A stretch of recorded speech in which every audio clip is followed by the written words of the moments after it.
Let's set the stage.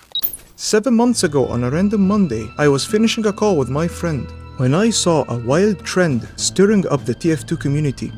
I was thinking about going to sleep before I came across this character, Madcap, who turned out to be almost entirely made up by the community. That's when I saw the commentary videos about him. If you've been online in the TF2 fandom in the last week, chances are you've seen this supposed lost 10th class known as the Madcap.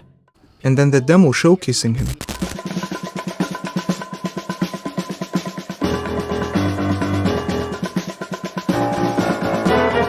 And finally, what made a light bulb go off in my head was a video with his supposed voice lines.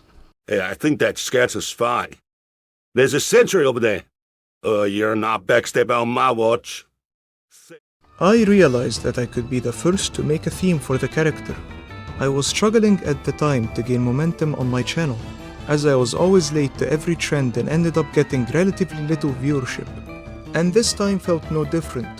It turned out I was nearly a month late on the whole craze and was scared that I was too late yet again. In panic, I hastily put together something that resembled a TF2 track. I worked on it for about 6 hours, published the video, and went to bed, thinking it would be just another decent video I put out.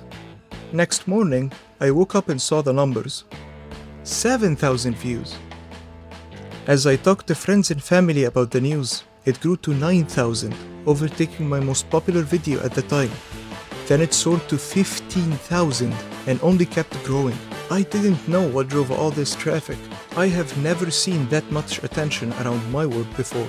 It was amazing, but I got many criticisms. Many saying it sounds like a Chinese knockoff of the beloved studio orchestra tracks. And many called me out for forgetting to incorporate TF2's iconic bass line, which many TF2 tracks don't actually have, but I took note of every critique nonetheless.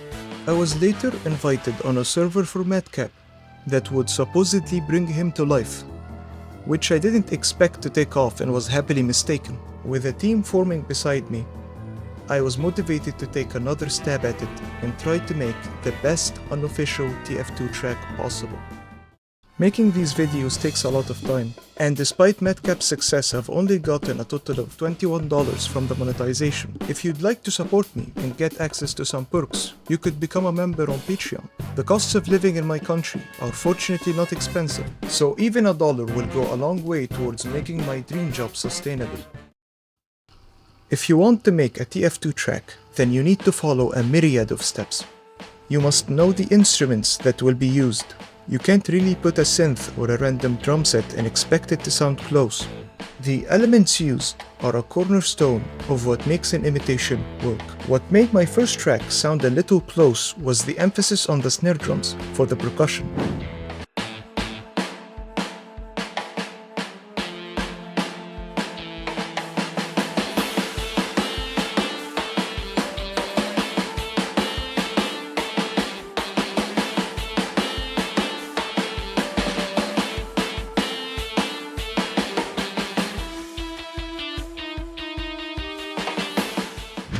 The use of a flute in the background, akin to faster than a speeding bullet.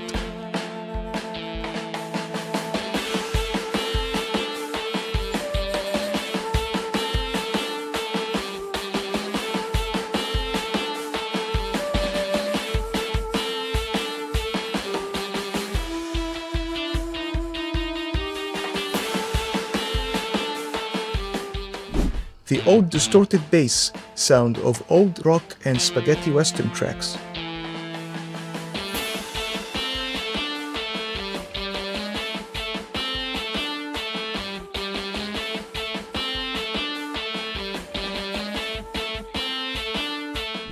And a brass section carrying the melody. If you truly want to sound exactly like the soundtrack, you will need some very expensive plugins. But if you are okay with a result similar to some of the TF2 Classic and Open Fortress tracks, then the following plugins should do just fine. As for music theory, TF2 uses the blues scale with some accidentals, which might sound easy on the surface, but will require a lot of practice to get the hang of. A vital part to my approach on imitation is dissecting what you're planning to imitate.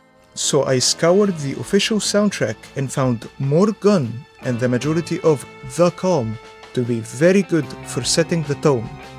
That's what inspired the beginning and middle of the track. Then I took the melody from my old track and placed a variation of the TF2 bassline on top of it. The bassline is a good reference when making a TF2-like melody, but be careful not to get tunnel visioned, as listening to your inspiration too many times can cause a mental block. As for the structure of the track, I used to struggle with developing tracks to the very end, but I noticed that it was much easier for me to finish a track if it had a direction and a storyline. So I learned to vaguely imagine a scene that I would write that music for. The characteristics of the scene or character you are composing for is incredibly important. I had to understand Madcap's personality and mannerisms to make a fitting track. My take on him back then was that he had the no-nonsense attitude of Sniper, and he had the energy and excitement of Scout. He is hard-headed and intimidating, but he can get personal when he's furious and provoked. He's also British and had a connection with the motorcycle clubs and punk rock. That means that this track must have British rock elements, preferably punk rock, which translates to a lot of drumming and a very prominent presence of electric guitars. When you are copying a style, you have to listen intently for many songs from that genre and practice a little until you feel very comfortable with the style. So we have the structure of the track, the characteristics of the track, the elements and instruments that will be used for the track. The only thing left is tinkering until you are happy with the results. But I had one last idea that would make this track a lot easier to make and will be better as a result. Crowdsourcing. I uploaded a work in progress to the people of Reddit to see what kind of suggestions they might have. Some were interesting. Some had good suggestions on the surface, but wouldn't work in practice. But there were a few that added new valuable ideas to my track. That included using crashes and utilizing the choking technique, which is commonly used in punk rock.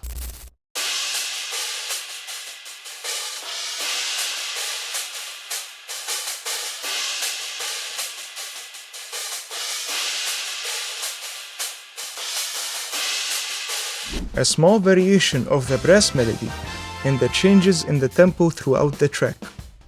And with all that done, ignoring the many hours of troubleshooting and random crashing, I was ready to upload it, and the rest was history. This project helped launch my career, and gave me a direction to follow. I managed to land a gig for a great fun little game, and I'm now finishing up a track for the TF2 Classic team. I wanted to thank all of you for the outstanding support and for giving me a chance to be seen and heard. I'm hoping to make more commentary videos in the future, and I will have a detailed tutorial up on the second channel very soon.